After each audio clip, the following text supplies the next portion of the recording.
Bom dia a todas as farmácias cooperadas, ao Grupo GV. Hoje nós estamos iniciando mais um treinamento sobre prescrição farmacêutica. Bom dia a todos vocês que estão aqui presentes, sejam bem-vindos. E hoje nós vamos falar sobre o módulo 3, continuação do módulo 3 e o módulo 4. Na verdade, seria o módulo 4, dia 27 de julho, alterações metabólicas, distúrbios endócrinos, mas nós vamos terminar o módulo 3, por quê? Porque nós tivemos que estender um pouquinho sobre a cardiologia e aí a gente acabou atrasando um pouquinho, mas é rapidinho, questão de 20 minutos, ok? Nós vamos falar sobre as alterações relacionadas à parte imunológica, principalmente sobre a imunologia, as alergias, as hipersensibilidades, tá? E aí nós vamos continuar falando das alterações metabólicas, que é uma das principais causas oriundas, né, de toda alteração clínica do paciente como um todo. O paciente com essas alterações orgânicas, né, alterações orgânicas funcionais relacionadas à parte metabólica, você pode até desencadear outras alterações orgânicas, mas principalmente as alterações psicossomáticas, né, como ansiedade, depressão e outras doenças relacionadas com as psicoses, demência, esquizofrenia, né? Uma psoríase, uma hemorroida, tudo isso devido às alterações metabólicas, né? Alterações endócrinas do nosso organismo, tá? Mas vamos lá, falando sobre alergia, é um tema muito interessante, de grande importância para nós farmacêuticos, que atendemos aí a atenção, a consulta farmacêutica na farmácia, em seu consultório. Hoje a alergia, principalmente, né, na época que nós estamos gravando aqui o vídeo, que é no mês de julho, né, inverno, essas alterações climáticas, nós sabemos que isso propicia um aumento, né, de pacientes com sintomas. Quais são os principais sintomas da alergia?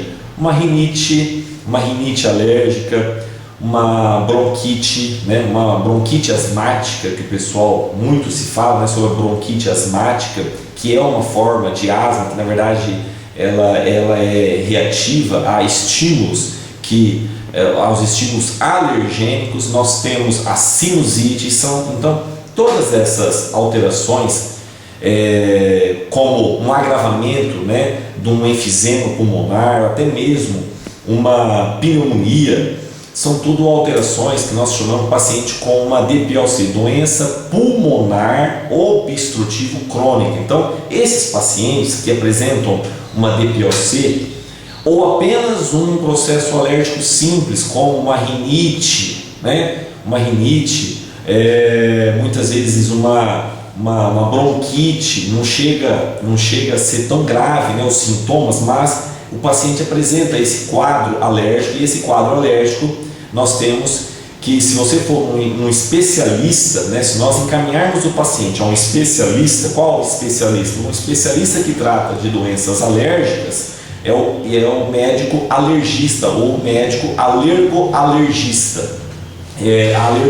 Alergoalergia é a especialidade médica que trata o tratamento específico para os pacientes que apresentam quadros de alergia, né? Bom, alergia, como que ela é desencadeada? Então, a fisiologia do processo alérgico, né? Tem pacientes que apenas uma alteração climática, um tempo seco, uma poeira, né? Que mais? Uma fumaça, mas principalmente sensíveis a ácaros e um pouco mais, né? O paciente que no dia a dia ele apresenta um quadro alérgico, né, a substâncias químicas, a produtos, realmente aí é um paciente que tem que ser tratado mais sério. Não muitas vezes no nosso meio, em termos de cultura, é uma sintomatologia, é uma doença que não tem um respeito por parte da própria família. Muitas vezes o paciente é alérgico e cai naquele dito, né? É manha, não é assim, é frescura, né? Tem algumas coisas relacionadas a isso aí. Não é, realmente, às vezes o paciente é alérgico a um sabonete, o paciente é alérgico a um corante alimentar, né? Sem falar, né, nos erros inatos do metabolismo, que aí é muito complexo, né? Nós farmacêuticos nós não vamos entrar nesse mérito. Pacientes que apresentam deficiências enzimáticas, né, na metabolização da lactose, né, ele tem falta da lactase, né? Pacientes fenilcetonúricos não tem a enzima que faz a metabolização da fenilalanina, entre outros alimentos como o glúten, muitos pacientes alérgicos. Então, esses erros inatos do metabolismo, realmente o paciente, a forma de tratamento, né, muitas vezes é o que? A não ingestão, ou seja, você se afastar, né, dos produtos, das substâncias que desencadeiam a liberação dos fatores alergênicos, né? Quais são esses fatores alergênicos? Nós temos vários. Nós temos as interleucinas, esses mediadores químicos que desencadeiam o processo alérgico, né? E como estabilizar isso aí? Então, na verdade, vamos lá. Nós temos uma célula, essa célula chamada de mastócito. Essa célula mastócito, ela é uma das células de defesa e elas contemplam, né, em seu interior vesículas de um mediador químico que eu acredito que a maioria de nós farmacêuticos estamos habituados a ouvir falar sobre a histamina, né? Histamina, temos alguns grupos de medicamentos que são bloqueadores de histamina. Então, a histamina é um dos mediadores químicos que estão presentes nos mastócitos, ok?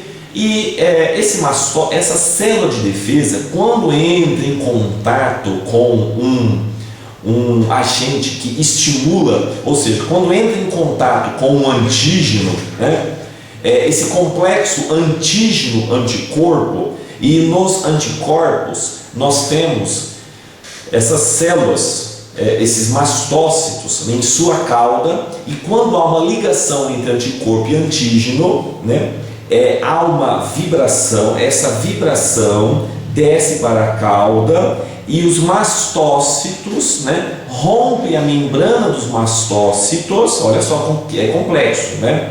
E essas vesículas, essa substância, esse mediador químico chamado histamina, ela é liberada para a corrente sanguínea, aonde por si só não desencadeia nenhum processo alérgico. Essa histamina na corrente sanguínea, ela vai percorrendo a corrente sanguínea, e a hora que a histamina se ligar ao seu receptor específico, né, ao receptor histaminérgico, então a histamina se liga ao receptor de histamina específico, aí sim desencadeia todo o processo alérgico, como a quimiotaxia, rubor, urticária, vermelhidão, edema, entre outros fatores que são comuns ao paciente alérgico. Pode desencadear alterações até da pressão coloidosmótica, né? O paciente começar a perder a albumina e esse paciente começar a ter extravasamento de líquido endotelial para o interstício. O paciente pode fazer até um choque anafilático, né? Anafilaxia, né? E se esse paciente não for tratado com urgência, né? Em alguns casos o paciente precisa administrar uma cortisona junto com uma adrenalina, que é para vasoconstrair, que é para evitar a perda, né, de mais líquido e esse paciente entrar num choque séptico, né? É um choque cardiogênico, e tudo isso desencadeia um processo alérgico. Mas não é esse quadro que apareça, né, que é comum na farmácia. O que é mais comum na farmácia é um paciente, né, com uma urticária, um paciente com uma bronquite asmática, uma rinite, uma sinusite. Claro que tudo isso precisa ser avaliado por um profissional especialista, no caso um médico alergologista, mas nós farmacêuticos, como profissionais, como clínica, como consultório, nós temos que fazer uma anamnese, um levantamento de alguns dados clínicos e, a nível de atenção primária, até mesmo medicar esse paciente, procurar um tratamento mais eficaz, né? Estabilizar esse quadro alérgico, e se não tratado, se não tiver um tratamento eficaz, nós temos que encaminhar esse paciente a um alergoalergista. Agora, quando é um caso realmente que o paciente está em choque, que o paciente está num processo alérgico de grau 4, onde se esse paciente não for tratado devidamente com uma certa agilidade, o paciente pode fazer uma anafilaxia e pode sim vir a óbito. Então, realmente, o processo alérgico, né, ele é muito complexo, mas nós queremos falar no dia a dia, esse paciente que vai até a farmácia. Então, nós temos que saber que a alergia é um corante, é um alimento, né? A alergia é muito comum, às vezes o paciente, né, a fumaça, o cigarro, alguém em casa fuma, ou até mesmo uma casa mais próxima, né, uma casa que tem animais felinos, que é totalmente contraindicado, uma casa que tem muita cortina, tapetes, né, que acúmulo de ácaros, né, às vezes o paciente vai a um sítio, brinca com a terra e não tem alergia, lá tem poeira, mas é muito comum, né,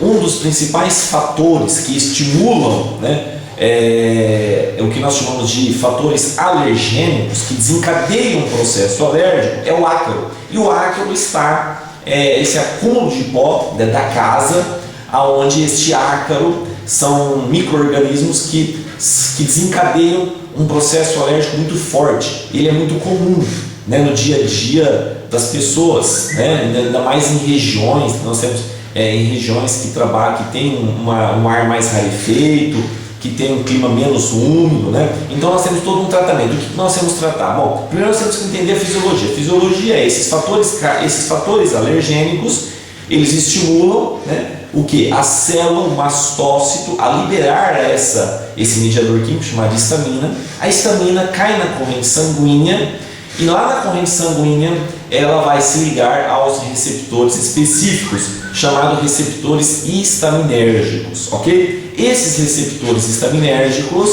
quando eles são ligados, eles têm uma afinidade, vão desencadear os fatores quimiotáticos, rubor, urticária, né, vasodilatação. Então, toda essa característica do processo alérgico, né, ela é ocasionada após a ligação da histamina ao seu receptor específico, ok? Isso pode ser uma fumaça, isso pode ser um alimento, isso pode ser um produto cosmético, pode ser uma roupa, né? Isso pode ser de um ácaro, isso pode ser de um sereno, de uma poeira. Então são vários os fatores alergênicos que podem o quê?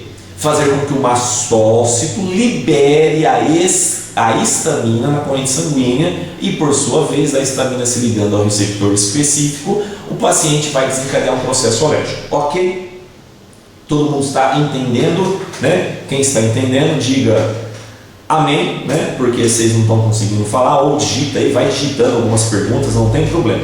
Bom, aí qual que é o tratamento, né? Então nós, como farmacêuticos, nós temos que entender as duas vias de tratamento. Isso é muito importante, Nós temos o tratamento, que é um tratamento não medicamentoso. É um tratamento não medicamentoso. Esse tratamento não medicamentoso é o seguinte: quando nós identificamos que o paciente apresenta um quadro alérgico, e esse quadro alérgico, né, é um paciente que às vezes todo o inverno ele apresenta, são características comuns, né, de doenças do inverno, as rinites, a sinusite, as bronquites, as pneumonias, né, ou são pacientes que apresentam alergias durante todo o ano, né, principalmente aos ácaros, às mudanças climáticas, a um frio, a um sereno, a uma fumaça, né? Alguma eventualidade, alguns animais, né? Principalmente os gatos, os felinos, que têm vários fatores alergênicos que faz com que o mastócito tenha a liberação das histaminas. Então,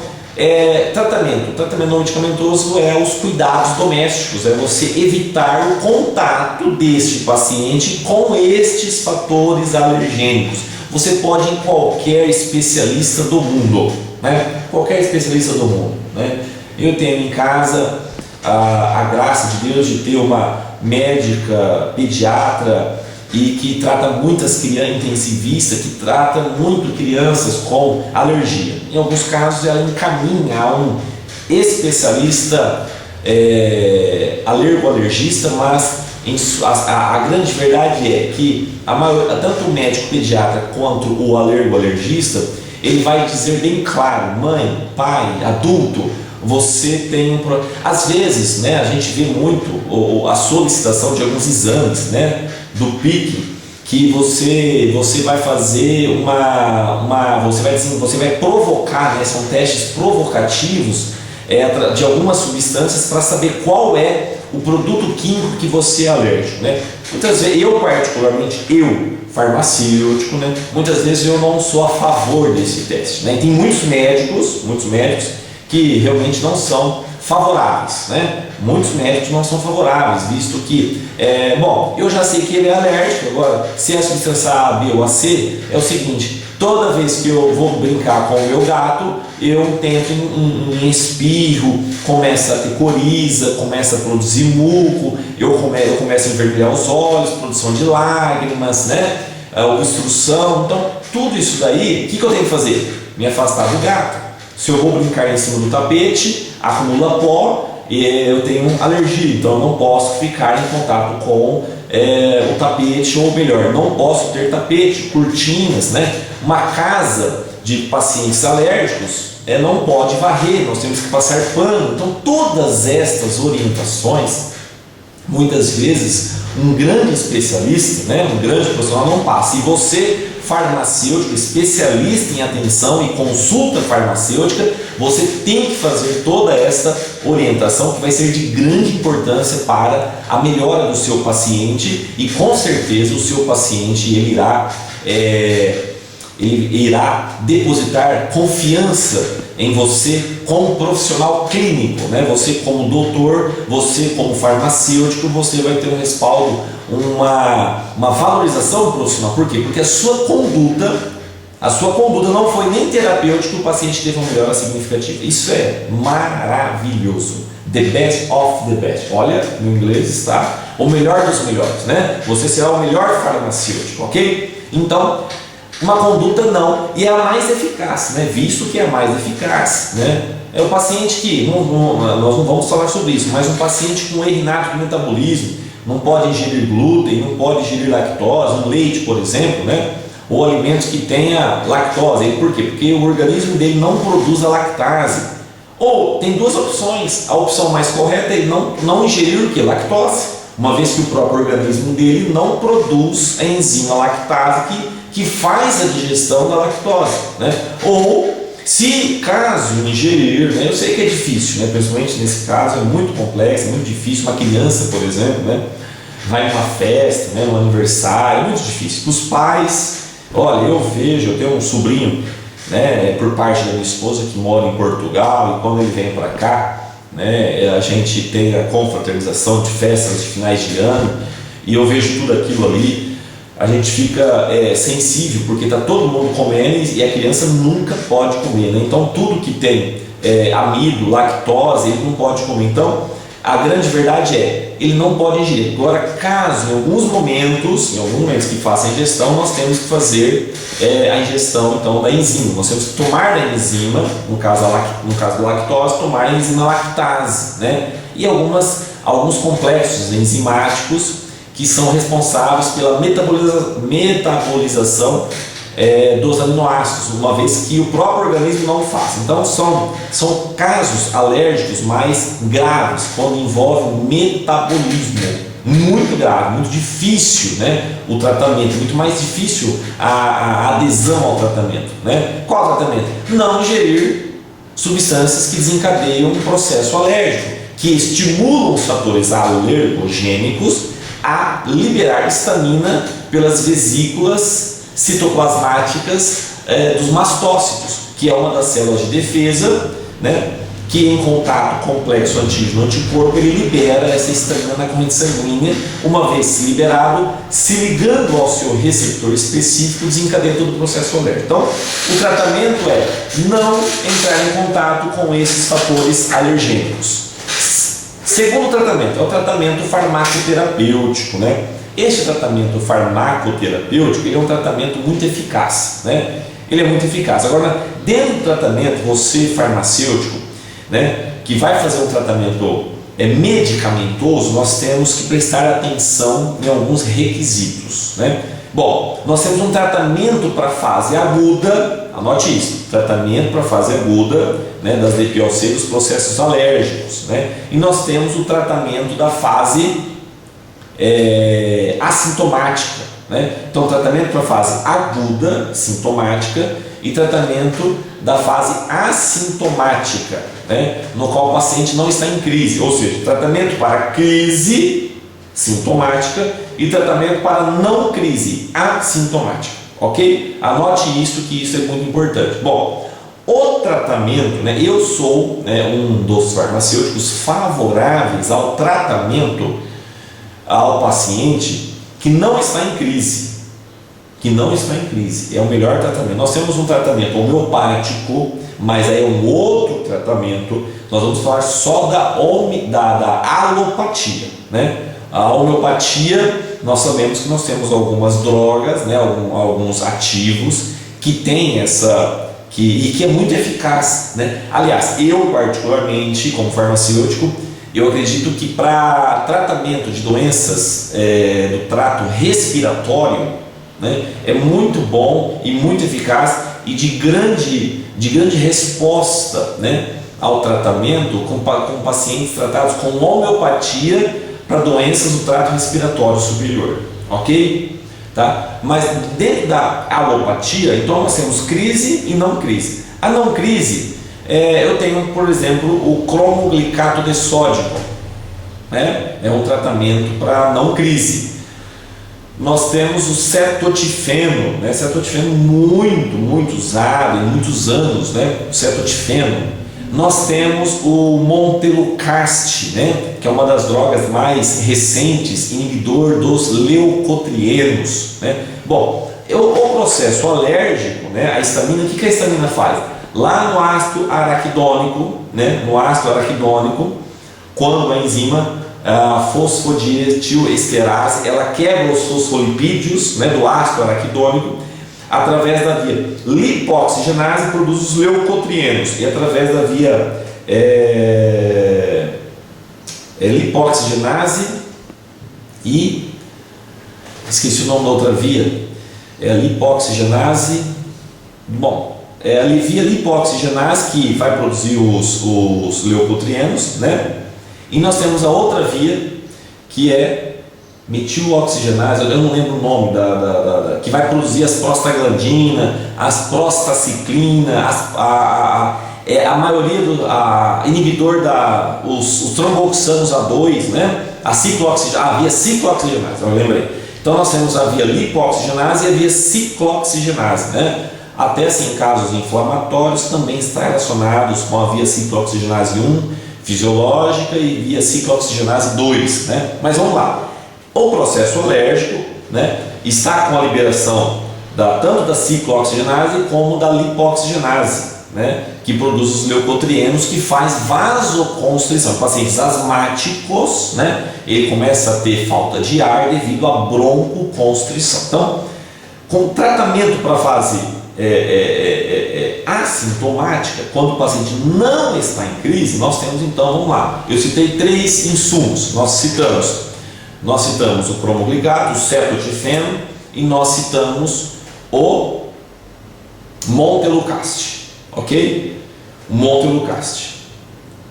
Esses três mecanismos, esse último montelukast, ele não é bem elucidado, mas o cromoglicato e o cetotifeno, né, o mecanismo de ação está na estabilização das membranas dos mastócitos. Ele faz com que a histamina não caia no sangue.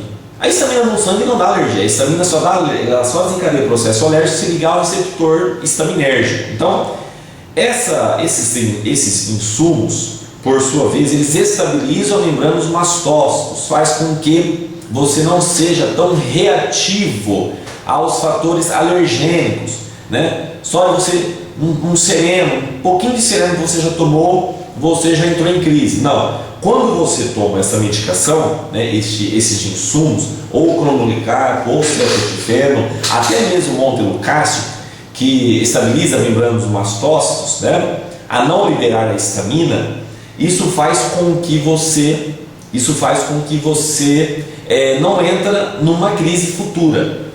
Agora, se o paciente já está em crise, não adianta você tomar Montelukast sozinho, estou falando, né? Não adianta você tomar sozinho um cetotifeno, um xarope de cetotifeno, né? As farmácias, o setor magistral manipula muito o cetotifeno, né? E não adianta você tomar o cromoglicato, né? Não adianta, por quê? Porque a histamina já está liberada. Agora, é claro que ela pode estar liberando cada vez mais. Se você tomar essas medicações, vai estabilizar a membrana do mastócito, mas essa histamina que está no sangue, né, por sua vez, ela vai desencadear todo o processo alérgico, né? Então, nós temos uma outra via, que é a via crise, tratamento crise. A histamina já está no sangue. Então, aí nós temos vários antialérgicos clássicos, né? Nós temos, antigamente se usava muito a dexclorfeniramina, né? O polaramine, lembra do polaramine? Polaramina, dexclorfeniramina, dá um sono que é uma maravilha. Quem nunca tomou polaramina, né? Quem nunca tomou polaramina tinha a primeira pedra. Muito, o pessoal sempre, né? Antigamente se dava muito polaramina. É o dexclorfeniramina que era um antialérgico, né? O clássico aí, e o paciente só tomava a dexclorfeniramina. E hoje nós temos a prometazina em alguns casos, né? Principalmente em pacientes psiquiátricos que tomam muitas medicações, né? É considerado como um desengripante, né?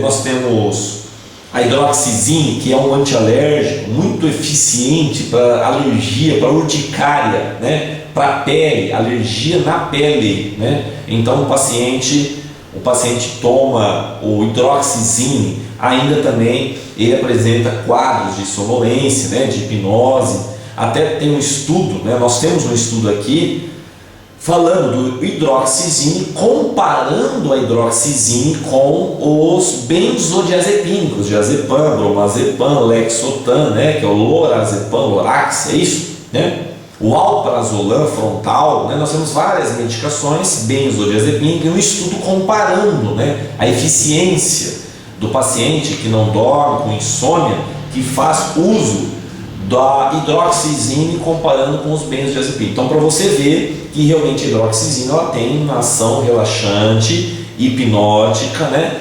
É um antialérgico muito bom, mas tem uma série de reações colaterais aqui, visto como a hipnose, o sono, né? Mas nós temos um muito, vamos dizer assim, em termos de eficiência clínica, né, um processo alérgico, crise, a loratadina. E mais recentemente nós temos a desloratadina, que é uma molécula mais lipossolúvel, ok? E ela tem um efeito clínico, farmacológico, mais evidente, até mesmo porque sua cinética, né, a metabolização dela é mais lenta comparada à loratadina. A desloratadina é uma medicação hoje muito prescrita, é uma das mais seguras, né, via sistêmica, que não é cortisona, e que tem um efeito relativamente bom e eficaz, né, em crises alérgicas, a desloratadina, para crise. Então, você tomando um cetotifeno, um exemplo, um cetotifeno, você vai estabilizar a membrana do mastócito, né? Mas tudo bem, mas já tem histamina no sangue, não está mais no mastócito, ela já liberou, já foi. Aí você tem que associar um bloqueador histaminérgico, né? Bloqueador histaminérgico H1, né? Bloqueador histaminérgico H1. Por que o H1? Porque nós temos um receptor histaminérgico H2, né? Que está relacionado com a via metabólica da síntese do ácido clorídrico, né? Que são os medicamentos antiulcerosos. Nós temos bloqueador H2 de histamina, receptor H2. Então a histamina, paciente com alergia, muitas vezes ele tem dores estomacais, porque a histamina se liga ao receptor H2. Então você tem que tomar um bloqueador H2, né? No caso aqui nós temos a famotidina, cimetidina, ranitidina, é um grupo dos bloqueadores H2 antiulcerosos. Não tem nada a ver com os bloqueadores H1, que são bloqueadores receptores relacionados com o processo alérgico, né, o H1. Então nós temos a desloratadina. Bom, fora da fase crise e da não crise, nós temos até pouco tempo, se usa até hoje, se usa em alguns casos, né, a cortisona de uso sistêmico, né, crianças e adultos, muitas vezes, né, onde não tem uma eficiência, uma resposta clínica com os bloqueadores H1 e realmente ele não fez um preventivo antes, né, com o montelukast, com o cetodifeno, com o cromoglicato, e está se expondo aos fatores alergênicos, né, então não tem resposta, não faz o tratamento não medicamentoso e com o tratamento medicamentoso não fez um preventivo com o não crise. O paciente muitas vezes entra numa crise e aí só o bloqueador H1 não é suficiente para estabilizar o paciente. Aí o paciente precisa de uma outra medicação que antigamente se usava muito por via sistêmica, né? Os corticoides de uso sistêmico, né? As prednisolona, o principal, né, corticoide para uso de tratamentos de obstrução crônica do trato respiratório superior, uma bronquite asmática, né? O paciente que está com o pulmãozinho sibilando, né? Com estertor direito ou esquerdo, né? Sibilando, isso a gente aprende na semiologia. Nós não aprendemos, nós farmacêuticos, eu também não aprendi. Eu aprendi uma vez que eu fiz um curso de semiologia clínica, né? Onde a minha esposa ministrou o curso de asma brônquica e eu acabei aprendendo um pouquinho sobre o pulmãozinho reativo, como a criança ou adulto que está com o pulmão chiando.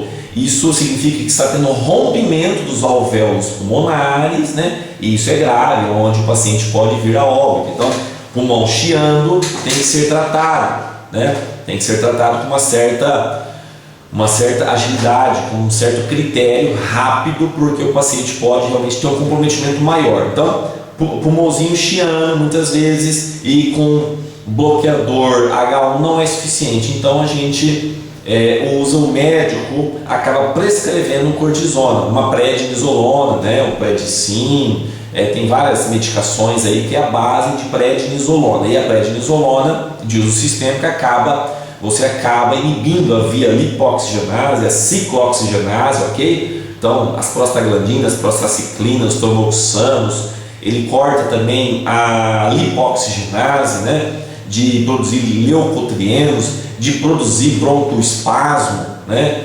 Broncoespasmo, né? Contração dos brônquios, falta de ar, além de diminuir a produção de muco, né? Porque às vezes o organismo está tão reativo e nós começamos a produzir muito muco, muito catarro, né? Que na verdade é um sistema de defesa, mas em excesso acaba sendo prejudicial, né? Para a respiração e foco de contaminação, porque se esse muco ele acaba ficando parado, ele não é drenado das vias respiratórias, esse muco ele acaba sendo um foco de contaminação, por isso que aí se agrava mais com uma infecção bacteriana, né? E essa infecção, se não tratada, pode virar uma pneumonia, rompimento alvéolo pulmonar, esse paciente fazer um enfisema pulmonar, né? Esse paciente tem uma embolia pulmonar, enfim, a complexidade das doenças aí, um pneumologista ele que vai tratar especificamente, mas nós sabemos que a base é a destruição dos alvéolos pulmonares, por isso que a pneumonia é muito séria, né? Tem que ser tratada. Então o muco, produziu muito muco, se não drenar, nós temos que drenar isso daí. Como drenar? Um dos melhores tratamentos, né? Um tratamento simples, né? É fluidificar esse muco. Então nós temos os fluidificantes, nós temos as carbocisteína, a N-acetilcisteína, no qual eu, né, profissional farmacêutico, clínico, terapêutico, eu prescrevo muito, né, N-acetilcisteína, um antioxidante. Nós temos o inconveniente do sabor, né, do odor, um odor bem desagradável, muito desagradável, e nós acabamos indicando, né, uma carbocisteína, uma N-acetilcisteína como fluidificante, né? Como um fluidificante. E o resultado, um ambroxol, né? O ambroxol também, né? O pessoal está falando aqui, ambroxol, mas eu acredito que a N-acetilcisteína ela seja mais eficaz, né? Juntamente com isso daí, às vezes o paciente faz uso de uma desglutadina, um bloqueador H1, às vezes um xaropinho de predsim por uns 5 dias, né? Até 5 dias, os malefícios, né? As reações adversas à cortisona não é tão grave, é grave, mas não é tão grave. Por quê? Porque não há uma alteração do funcionamento da suprarrenal, segundo os estudos clínicos, né? Então, você usando por 5 dias, né, o nosso organismo não altera a produção dos adrenocorticoides, né, produzido pela glândula suprarrenal, e isso não há um comprometimento muito grave, né, o paciente tomando por 5 dias. Então, se o paciente tomar se o paciente tomar uma cortisona que não seja por tempo prolongado, né, em alguns casos, infelizmente, se acaba sendo necessário. Por isso que no presente momento, né, junto com a inalação muito eficiente, com cloreto de sódio, né, uma solução fisiológica, um brometo de pratrópio, né, um broncodilatador que atua pelas vias colinérgicas, né, pelos receptores muscarínicos M3, né, é uma droga parasimpatolítica, né, ele bloqueia os receptores M3. O brometo de pratrópio é um antagonista do parasimpático, né, por isso que é uma droga parasimpatolítica, mimese, imitação do parasimpático, né, associado a essa inalação com uma outra droga, né, agonista beta-2 adrenérgica, um fenoterol, né, que mais? Um salbutamol, né, é isso? Vai me corrigindo aí, senhores farmacêuticos, vai me corrigindo aí. Então, aí você é uma droga agonista, uma droga adrenérgica que imita a ação do simpático, né?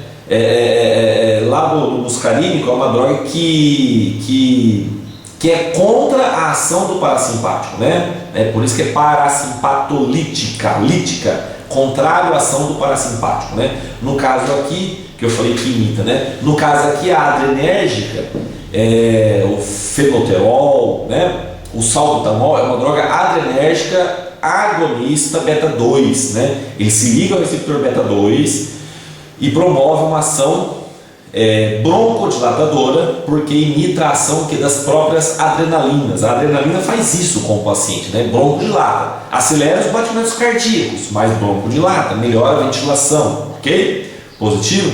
Então, isso daí junto com os umidificadores das narinas, né? Paciente com muita alergia, né? Paciente com quadros alérgicos, né? É necessário que o paciente tenha sempre, né, essa umidificação das narinas. Isso é muito importante, essa umidificação das narinas, porque principalmente em épocas do ano com ar seco. Às vezes, além disso, a cortisona, né, uma prednisolona, um bloqueador H1, que mais? Os tratamentos, né, deu uma melhorada, continua o tratamento, com o tratamento para crise, mas continua, né, pelo menos 120 dias, 4 meses com o tratamento para não crise, né, estabilização dos mastócitos, né, para evitar a liberação da histamina, né, ou com montelukast, que já está disponível para manipular, né, sim, está disponível, ok? Montelukast, se eu não me engano, mas o pessoal está falando aqui que está disponível para manipular o montelukast, que é o Singulair, Monteler, né? São nomes, o Singulair acho que foi o primeiro, se não me engano, foi o de referência, né? O Singulair, né? Mas é o Montelukast, já está disponível para manipular não crise, Montelukast, o cetotifeno, xaropinta, 1 mg por dia. O resultado é fantástico, né? Sempre foi. Esse negócio tem que ser tudo novo, né? Eu sou um pouco pé no chão, né? Nós não temos moléculas, né? É claro que existe um mercado por trás de tudo isso daí, né? E nós, farmacêuticos, nós fazemos parte desse mercado, então nós precisamos agregar valores, né? Moléculas com ações semelhantes, mas novas, né? Nós temos o cetotifeno, né? O cromoglicato sódico, nós temos o montelukast. Às vezes, com tudo isso daí, né? Às vezes o paciente tem que usar cortisona. Hoje nós não usamos, hoje o tratamento convencional não se usa a cortisona via sistêmica. Nós temos a cortisona nas bombinhas, né? Hoje você tem algumas marcas que já vem com dispositivo e você aspira E esse corticoide, às vezes, está associado à cortisona, fluticasona, né, que é o corticoide, junto com um fenoterol, ele já vai direto para o pulmão, né, não via sistêmica. Então o efeito colateral é bem pequeno e o resultado é muito bom. Um dos efeitos, né, quando você usa o agonista adrenérgico, né, através das bombinhas, né, via inalatória, isso faz com que às vezes aumente um pouco os batimentos cardíacos, né, se tiver muita droga adrenérgica, né? Se for só a cortisona, não, mas é que a grande maioria das vezes o paciente já usa a bombinha e na cápsula que vai ser colocada no dispositivo, essa cápsula já tem a cortisona, o corticoide, já tem a droga adrenérgica. Então, em alguns pacientes pode apresentar um aumento dos batimentos cardíacos, em alguns pacientes, mas nada muito relevante. Agora, é claro, um paciente com hipertensão, um paciente pós-safenado, com insuficiência cardíaca, alguma coisa assim, precisaria, né, dos cuidados maiores, né? Só que é o seguinte, muitas vezes o paciente, nós até orientamos, nós não vamos passar essa bombinha, né? Nós orientamos o paciente procurar um profissional, né, um médico alergologista, para fazer uma orientação, mas muitas vezes nós temos que orientar esse paciente, porque o paciente pensa que quando precisa dessa bombinha, porque já está morrendo, e a grande verdade, não. A grande verdade é que essa bombinha, ela é o tratamento mais moderno que nós temos hoje, aplicado e divulgado nos melhores congressos de alergia, né? Pneumologista, se aplica mesmo, se usa, é o mais eficaz e o mais seguro, porque a cortisona tem um foco específico, ela não tem ação sistêmica, é pulmonar, é nos brônquios, e é onde, nos alvéolos, é onde nós queremos que a cortisona vá diminuindo a produção de muco, descongestionando, né, estes alvéolos com a câmara pulmonar, melhorando a ventilação desse paciente, fazendo com que ele tenha uma melhora significativa do quadro clínico, né? Não desprezando, claro, a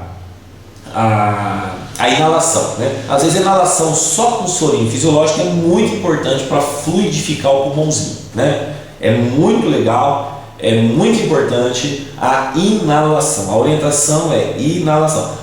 Se caso tiver infecção, né? Infecção, o paciente pode estar com febre, né? O paciente pode estar com infecção bacteriana, né? Às vezes até pulmonar, às vezes até uma pneumonia. É claro que aí é preciso de uma prescrição médica, de um antibiótico, né, específico para algum tipo de bactéria, né, principalmente os streptococcus beta-hemolíticos do grupo A. A maioria das infecções bacterianas, quando é bacteriana, não for viral, a bacteriana é Streptococcus beta-hemolítico do grupo A, mais de 90%, né? E aí uma cefalosporina, né, uma penicilina, né, às vezes uma penicilina, uma moxa associada com o Subactam, né, a moxa associada com o clavulanato, né, o ácido clavulânico, enfim, aí vai precisar de uma receita médica, né, visto que os medicamentos, os antibióticos hoje são medicamentos controlados.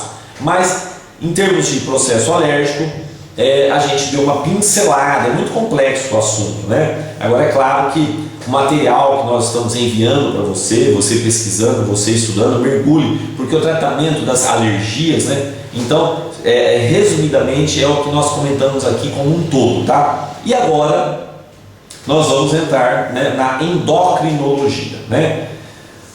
Opa, 50 minutos, hein? Parece rapidinho, eu falei 20 minutos, né? Mas eu não parei de falar, vou tomar o primeiro gole de água agora aqui, para nós começarmos os princípios gerais da terapêutica em endocrinologia.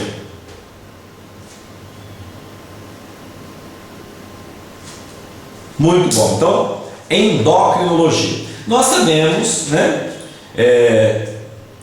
a endocrinologia trabalha com feedback. Em endocrinologia nós vamos tratar com os hormônios, né? Nós temos vários tipos de hormônios tiroidianos, hormônios sexuais, os hormônios corticotróficos, são vários hormônios. E uma vez, eu já disse isso, vale repetir, todo o nosso organismo, né, Isso é um resumo, uma síntese minha, né? Eu nunca vi nenhum profissional falar isso daí, mas como eu trato dentro da ortomolecular, dentro da nutrologia, eu pesquisei e estudei mais sobre a neurologia, né? A neurologia versus ortomolecular, nutrologia e oxicologia, né? O equilíbrio das moléculas que hidratam o bom funcionamento, a homeostasia do cérebro, juntamente com a nutrição do cérebro, das células nervosas, dos neurônios, e juntamente com os fatores oxidativos. A oxicologia, o estudo dos fatores oxidativos, degradativos das funções neurológicas. E lá eu comentei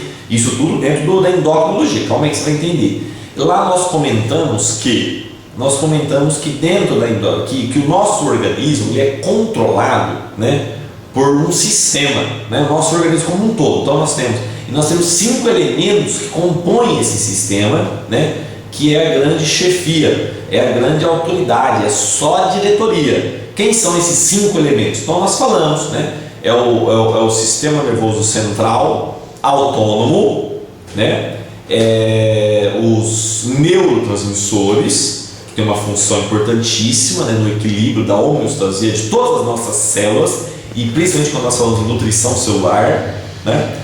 Os hormônios, em terceira escala aqui, ó, o hormônio é fundamental. Qualquer alteração hormonal é perceptível, né? Fenotipicamente, né? Característica física. Nós conseguimos identificar um paciente com uma alteração hormonal, até mesmo um paciente com uma alteração de glicemia, só na pele do paciente. A pele está oxidada, né? Às vezes é uma alteração da insulina, no caso de alguns pacientes diabéticos, né? Então o hormônio é muito importante, faz parte deste complexo, né? Nós temos o quarto item, que são as enzimas, coenzimas, que como toda e qualquer enzima é uma proteína, né? Toda enzima é uma proteína, mas nem toda proteína é uma enzima. Sim ou não? Lembra disso? Enzima, proteína pode ser enzima, a proteína pode ser estrutural, a proteína pode ser anticorpos, sistema de defesa, né? Então a proteína tem outras funções, mas toda enzima é uma proteína, e a enzima é importantíssimo para a reação química dentro da célula. Então, quando nós falamos a nível celular, aí nós temos a ação dos segundos mensageiros e nós temos as reações enzimáticas que trabalham dentro da célula, né? Então, esses são 5 elementos imprescindíveis para o bom funcionamento de todo o nosso organismo, ok? E dentro da célula, nós precisamos desses 5 elementos, ditando as regras para cada célula, certo? E dentro da célula nós temos que ter o substrato, né? A ferramenta. Para você construir uma casa, você tem que ter o pedreiro, você tem que ter o ferro, né? Mas você tem que ter o pedreiro, mas você tem que ter as ferramentas lá, a colher do pedreiro, a régua do pedreiro, e além de tudo isso você tem que ter o cimento, o cal, a areia, que é o substrato. No nosso caso é a alimentação. De onde vem esse substrato? A alimentação, uma alimentação balanceada, né? Com carboidrato, vitaminas, aminoácidos, né? Oligoelementos, fibras, ok? Né? Gorduras, nós precisamos, o pessoal está dando risada aqui, mas a gordura, nós precisamos da gordura também, do colesterol, que está relacionado com a produção de hormônios, né? Dos hormônios. Se você tiver uma baixa ingestão de hormônios, você começa a ter uma queda de alterações metabólicas. Na endocrinologia, tudo isso é muito importante. Por quê? Porque o sistema endócrino estuda os hormônios. E quando nós falamos dos hormônios, nós estamos falando desse equilíbrio. Nós estamos falando da homeostasia. Qualquer alteração hormonal, você desencadeia uma alteração clínica, fisiológica, orgânica, uma alteração orgânica, e você pode desencadear uma alteração psicogênica. Então, o paciente pode ter uma disfunção orgânica, fisiológica, bioquímica ou uma alteração psicogênica. O paciente que tem alteração hormonal, né? Vamos dizer, a avaliação nossa como profissionais farmacêuticos durante a consulta é o quê? Uma avaliação, uma disfunção orgânica, fisiológica, uma disfunção psicogênica. A alteração orgânica, fisiológica, né, a deficiência do hormônio faz você apresentar uma alteração psicogênica e até mesmo uma alteração psicogênica, né, uma depressão, né, grau 3 elevada, né, com quadro já, né, de TAG, transtorno de ansiedade generalizada, o TAG, o famoso TAG, né, qualquer doença neurovegetativa, né, uma DNV, qualquer doença neurovegetativa pode fazer com que o meu organismo deixe de funcionar em harmonia. E isso gera uma homeostasia, uma perda da homeostasia, perda do equilíbrio, né? Nosso organismo vive em equilíbrio. Então, aqui nós vamos falar das alterações metabólicas. É um tema que eu precisaria aqui de horas e horas para nós falarmos sobre as alterações metabólicas, mas a grande essência é o seguinte: as alterações metabólicas, as reações, o que são metabolismo? Metabolismo é um conjunto de reações químicas que ocorrem a nível celular. Qualquer alteração metabólica a nível celular faz com que você possa apresentar uma alteração clínica, fisiológica, uma alteração psicogênica, né? Emoção, depressão. Então nós temos que ter muito cuidado, né? Nós nunca podemos afirmar que o paciente é diabético, né? Porque eu fiz o destro capilar e ele está com uma glicemia de 200, né? Muitas vezes ele pode estar diabético, né? Esse termo não é correto, né? Quem ou é diabético ou não é diabético, né? Ele pode estar com uma hiperglicemia, mas nunca estar. Mas o pessoal, às vezes, né, tem uma conduta, né, de falar para o paciente: olha, você talvez não é diabético, mas você está, né, diabético, né? Não, o certo é, não, você está com uma hiperglicemia, né?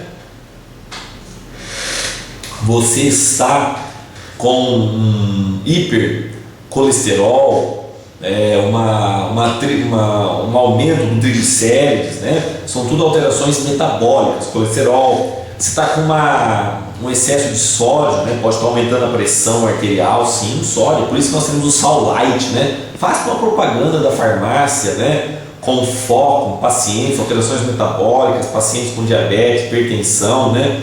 Qualidade de vida, faça a ingestão de Sal Light, né, com redução de sódio, que é para a sua saúde. Olha que tema bacana, né? Muito legal para a gente apoiar e divulgar na farmácia. Então, o sódio está aumentado, o silício está diminuído, né? O colesterol está aumentado, o triglicerídeo está aumentado, o açúcar está aumentado. Então, isso tudo é decorrente do que? Alterações metabólicas. Mas estas alterações metabólicas, né, ela pode ocorrer de uma forma simultânea. Todo o metabolismo tem uma alteração quando nós temos uma alteração grande, forte, sobre o sistema nervoso central autônomo. A grande essência, o curso pode não valer nada, mas o que eu acabei de falar agora é muito forte. Qualquer alteração impactante emocionalmente, né? Uma tragédia, uma fatalidade, o falecimento, né, de um ente querido, o paciente pode ter uma alteração multimetabólica. Ele pode do dia para a noite começar a ter alterações de sódio, de potássio, né? Batimentos cardíacos, glicemia, colesterol, triglicerídeos, tudo isso, né, decorrente de uma grande alteração emocional, uma grande alteração psicogênica. Eu tenho vários pacientes que vieram, né, ser consultados por mim, farmacêutico, e durante uma anamnese, durante um levantamento, eu avaliei o paciente. Era um paciente que estava com uma alteração hormonal, né? Estava iniciando uma menopausa. Isso nós sabemos, né? A alteração dos hormônios sexuais, progesterona, né? Estrógenos. Nós sabemos que a alteração desses hormônios faz uma grande alteração, tem uma influência muito forte sobre as alterações emocionais. Nós sabemos disso, isso é comum. E eu fui analisar juntamente com isso aí, tinha acontecido um fato, né? Do filho, do membro da família ter falecido. Então era uma situação difícil que ela estava passando, né? E de repente uma senhora de 51 anos, né? Me lembro dela, só não estou lembrando do nome dela agora. Ela foi no médico, um endocrinologista, ela foi no cardiologista, enfim. Ela do dia para a noite ela começou a tomar 21 comprimidos para colesterol, para triglicéridos, para glicose, para pressão, batimentos cardíacos. Ela veio, né? Quando ela chegou até a mim, ela chegou arrasada, porque ela nunca tomou medicamento nenhum e de repente ela estava numa situação que ela não acreditava, né? Ela achava que ela estava morrendo, né? E eu fui, durante um bate-papo, durante uma consulta farmacêutica, eu fui fazendo uma anamnese, né? Há quanto tempo aconteceu isso? Há quanto tempo que a pressão está alterada? Como que está a sua alimentação? Você faz ingestão de muita gordura, né? E tudo era contrário. E tudo se explicava por quê, né? Das grandes alterações metabólicas, né? Nós sabemos das vias gliconeogênese, né? Formação de nova glicose. Nós sabemos que o meu organismo transforma proteína em carboidrato, em amido, colesterol, né? Há uma inversão do metabolismo, né? Essa gliconeogênese, essas alterações metabólicas pode vir a ocorrer. E quem tem o controle de tudo isso? Sistema nervoso central autônomo, né? O batimento cardíaco. Quem atua no adrenérgico, no adrenérgico e no colinérgico, né? É por vontade própria, né? É o próprio organismo, é o próprio cérebro que atua pelo sistema nervoso central autônomo, né, simpático e parasimpático. Quando o parasimpático é prevalente, tudo controlado. Quando o simpático começa, né, a interferir, mesmo com picos de influência pequena, mas diariamente, esse paciente começa a ter o que nós chamamos de alterações multimetabólicas. E as alterações multimetabólicas nós temos que tratar com carinho. Agora, nem toda alteração multimetabólica está relacionada com alterações psicogênicas, emocionais, né? Nós temos, por exemplo, uma outra grande causa das alterações psicogênicas, das alterações metabólicas, o quê? Os hormônios tiroidianos. Nós sabemos que a tiroide ela produz um hormônio, a tiroxina. A tiroxina, ela tem uma ação direta, né? Ela estimula, ela faz com que o nosso organismo, né, comece a trabalhar, ela que acelera o metabolismo, ela que faz com que cada célula, né, tem uma resposta rápida, imediata. Então, o paciente que tem aumento da tiroxina, que tem hipertiroidismo, é aquele paciente que pode ter pânico, pode ter depressão, é aquele paciente que normalmente emagrece, né? Que ele é acelerado, que ele não consegue ficar parado, né? Parece que ele tem uma formiguinha. É aquele paciente agitado, aquele paciente nervoso, né? Magro normalmente, porque o metabolismo dele está acelerado, né? E pode acontecer vice-versa, o paciente também está apresentando alterações metabólicas, né? Ele começa a ter um efeito mais anabólico, começa a engordar, né? Aumento do peso, do bócio, do papo, né? Que mais? Lentidão, sono, cansaço, fadiga, mal-estar, tontura, alterações de pressão arterial. Tudo isso relacionado com disfunção da tireoide. Olha que coisa, né? Então, realmente, alterações metabólicas nós temos que tratar com cuidado. Agora, o grande problema é esse, é que a medicina hoje, a medicina não trata o paciente, muitas vezes, eu não estou generalizando, estou falando em muitos casos, porque realmente um paciente que apresenta qualquer tipo de alteração metabólica, às vezes é só glicose, mas eu preciso fazer 1001 perguntas. A anamnese, o levantamento do histórico clínico, se esse paciente é genético, se alguém na família com problema de tireoide, se o estilo de vida, atividade física, se ele fuma, se ele bebe, né? Se ele é um paciente sedentário, é muito complexo. Isso tudo faz com que a glicemia desse paciente pode vir a aumentar. Sim ou não? Doce, às vezes o paciente come muito doce, né? O paciente pode apresentar essas alterações metabólicas no caso da glicose. E às vezes ele realmente está relacionado às vezes com a genética, né? Um paciente com a diabetes mellitus, né? um paciente com diabetes mellitus, ele pode apresentar um aumento da glicemia. Por quê? Porque por uma intolerância à glicose, ok? Uma disfunção dos receptores da glicose, do GLUT4, do GLUT8, ou a mais comum, né? A direta, a deficiência da produção de insulina pelas células beta-2 da ilhota de Langerhans, né? Que produz a insulina. A insulina é aquele hormônio que no sangue faz com que a glicose saia do sangue e entre dentro da célula, porque a glicose ela tem que entrar dentro da célula para que tenha função. Eu preciso transformar a molécula energética nossa é um derivado da glicose. Eu preciso da glicose dentro da célula, porque a glicose não é energia, ela é pré-energia, né? A glicose ela tem que entrar lá na mitocôndria, chamada de refinaria humana, né? E que produz o combustível humano. Qual é? Quem arrisca a chutar, né? Dole uma, dole duas, é o ATP, né? Então, o ATP, a adenosina trifosfato, é a molécula energética de uso para nós livre. É ela que faz com que o nosso organismo, ou seja, que cada célula do nosso organismo se mantenha viva, né? A maioria das nossas células nós precisamos do ATP, todas as nossas células precisam de ATP para que elas tenham vida. São células, precisamos da energia para que as nossas células se mantenham vivas. Então, toda e qualquer alteração metabólica precisa ser tratada. Se é uma disfunção orgânica, é isso que eu quero falar para você. Eu queria que você notasse isso. Ou uma alteração psicogênica. A alteração psicogênica, emocional, né, ela pode desencadear uma alteração metabólica.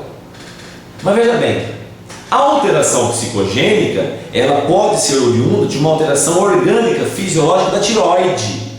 Então, a alteração da tireoide, ela pode alterar o emocional da pessoa. Alterando o emocional pode alterar a fisiologia do metabolismo das células. Olha que interessante.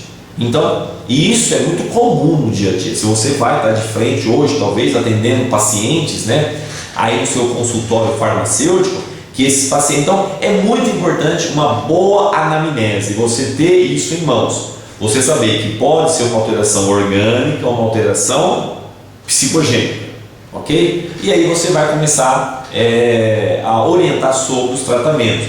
Normalmente, né, se for emocional, se estiver relacionado, hoje é muito comum, né, muito comum, se está relacionado com uma alteração emocional, é muito importante nós usarmos o quê? É muito importante nós usarmos uma substância, um insumo que promova uma estabilização do humor, né? Estabilização do humor, melhora a melatonina endógena, né? Você pode estar dando um SAM, né? Enzima 5S metionina, né? É isso? Adenosilmetionina, né? SAM, né? Adenosilmetionina, que transforma a serotonina em melatonina. Você aumentar a disponibilidade de serotonina através do 5-HTP, do hidroxitriptofano, da glinfônia, que contém 5-HTP, né? E o 5-HTP vai melhorar toda a parte da ansiedade, do emocional, do estresse, né? O paciente vai se sentir melhor, mais aliviado, menos cansado, né? Vai se sentir com mais alegria, mais disposição física, tudo isso melhora, né? Às vezes um inositol para melhorar o sono, muitas vezes o paciente apresenta insônia, né? Às vezes o paciente apresenta uma alteração intestinal. Olha, anote isso, muitos pacientes com alterações metabólicas, né, apresentam alterações emocionais. Mas essas alterações emocionais muitas vezes é devido a uma disfunção intestinal, né? Alteração intestinal. A alteração do intestino faz com que o paciente tenha uma alteração emocional. Por quê? Porque no intestino nós produzimos mais de 50% da nossa serotonina é produzida no intestino, né?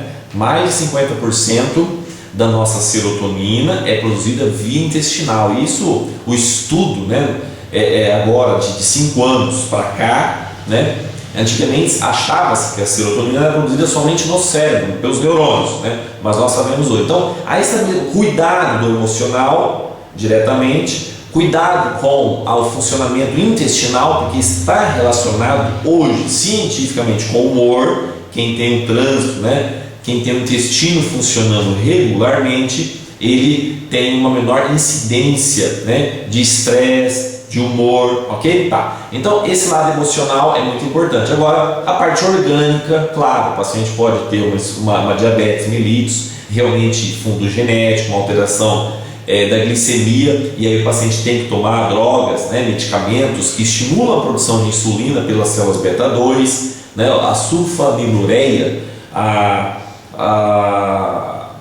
glibenclamida, a glicazida, a glimepirida, né, são medicações que estimulam as células beta 2 do pâncreas a produzir insulina, né? O paciente tem que tomar às vezes a própria insulina, o paciente às vezes tem que fazer o uso dos dois. O paciente diabético mellitus, né, antigamente, eu sou diabetes tipo 2, né? Não sou isso, não, isso mudou. Um conceito mais novo, mesmo o paciente com diabetes tipo 2, olha lá, hein?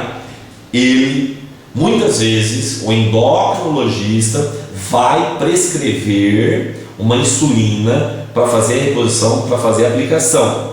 É consenso hoje, é mais saudável o paciente, né, fazer a reposição da insulina. Por quê? Porque o problema da glicose é uma só, ela não dói muitas vezes, em grande maioria ela não tem sintomas, a grande maioria das vezes não tem sintomas, né? Às vezes o paciente não sente nem mal-estar, né? E o problema do excesso de açúcar da glicose do sangue é que ela acidifica, né, o sangue, né, e pode promover uma alcalose, né, formação de corpos cetônicos, altera a frequência. O próprio excesso de açúcar faz lesão celular, e a lesão celular vai fazendo necrose nas nossas células, né? Vai fazendo necrose nas próprias células. E calma aí, só um minutinho.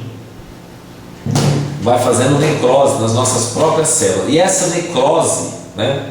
Essa necrose faz com que muitas vezes o paciente não tenha nenhum sintomas, né? Ele não tem nenhum sintomas.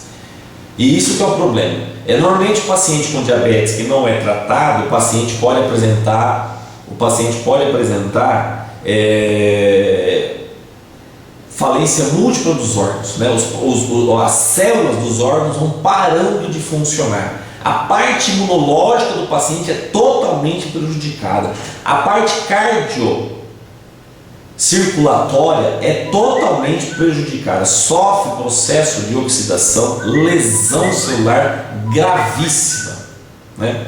Então, é muito importante que o paciente seja monitorado, né? É muito importante que o paciente seja monitorado. Então, esse é o caso da glicose, né?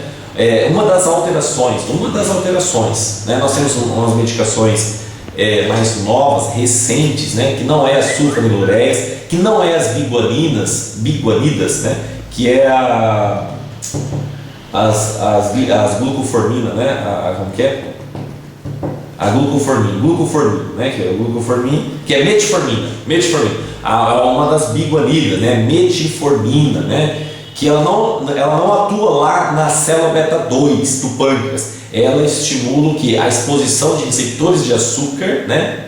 Aonde você consegue. Ela tem uma ação semelhante a uma caminhada, né? A metformina tem algumas reações colaterais, né? Gastrointestinais, dores estomacais. Temos pacientes que relatam que soltam o intestino, e muitas vezes eu estou vendo que eu tenho um pouco de receio, mas nós temos que respeitar a conduta do médico, uma vez porque ele responde por tudo isso, né?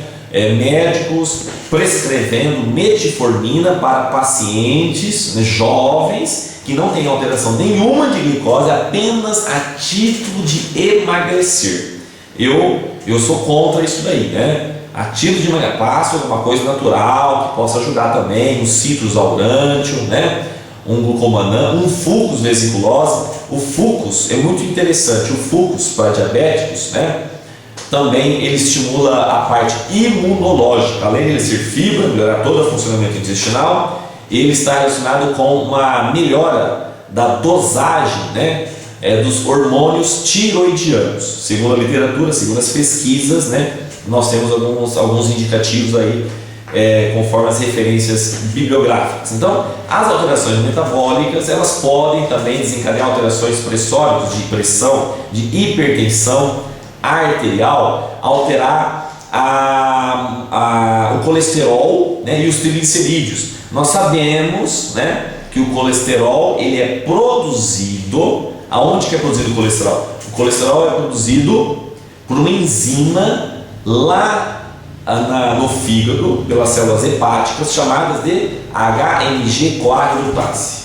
Anote aí. Então, colesterol, triglicerídeos, né? Ele é produzido. O colesterol é uma molécula de gordura a uma proteína, né?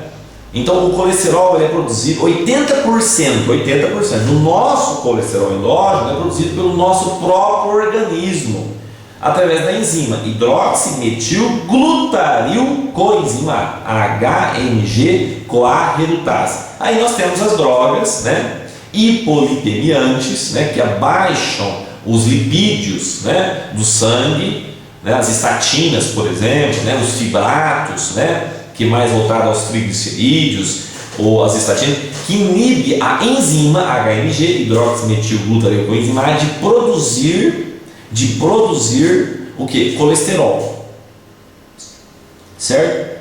E qualquer alteração fisiológica, metabólica, né? Fisiológica ou psicológica, psicogênica, né? Orgânica, funcional ou até mesmo psicogênica, faz com que o meu organismo, por si só, comece a produzir através do sistema nervoso central autônomo simpático, comece a produzir, estimular a produção de colesterol.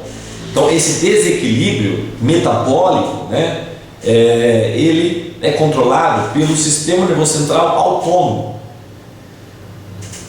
Pode estar relacionado com um processo genético, na grande maioria das vezes, que não deixa de ser uma alteração funcional, fisiológica, é funcional, não é emocional. Mas uma alteração emocional também pode influenciar no aumento na síntese de HMG-CoA redutase. Você começar a ter um aumento de colesterol, né? Então, você pode ter uma perda de silício com alteração metabólica, perda de silício, você começa a ter um enrijecimento dos vasos sanguíneos, você pode começar a ter uma reabsorção de sódio lá nos néfrons, né? Na alça descendente, nos glomérulos renais, nos túbulos distais, começa a reabsorver sódio e você começa a reter líquido, pode aumentar a sua pressão arterial. Então isso pode ser uma alteração funcional, fisiológica, tiroide, né? Isso pode ser genético, né? Mas isso também pode ser psicogênico, uma alteração emocional, né? Então, as alterações metabólicas, aí nós temos que tratar cada uma das alterações. Essas alterações, todas elas, por si, elas se relacionam, né? O aumento da glicose pode começar a alterar o colesterol. A alteração do colesterol normalmente, ela vem acompanhada de alterações de açúcar no sangue. Por quê? Porque o meu organismo ele transforma açúcar em gordura, gordura em açúcar, né? Nós temos as gliconeogêneses, né? Tudo isso quem faz é o meu próprio organismo, né? Então, alterações metabólicas, tratamento endócrino. Aí nós temos que tratar o quê? Cada patologia. Então, a hiperglicemia, nós temos que tratar a hipertensão arterial, né? Uma alteração da tiroide. Isso aí nós vamos falar nos próximos módulos, tá ok? Bom, gente, nós temos aí 1h15 de gravação. Nós iremos continuar, né? No próximo módulo 5º, Fundamentos da Farmacoterapia e Fisiologia da Neurologia Funcional e Psicossomática, né? Aí nós vamos continuar com essas alterações metabólicas, né? Principalmente de origem neurológica, né? Aí vamos estudar um pouquinho sobre o sistema nervoso central autônomo, quais são as grandes complicações que podem desencadear na parte metabólica como um todo. Então não perca o próximo módulo, módulo 5º, prescrição farmacêutica, seus principais cuidados para a saúde da população. Prescrição farmacêutica, atuação do farmacêutico como um profissional clínico. Você e sua farmácia, você farmacêutico, não perca. O próximo módulo 5º vai ser dia 24 de agosto, tá bom? Você está convidado a assistir o próximo módulo. Um grande abraço e um bom dia, uma boa semana para todos.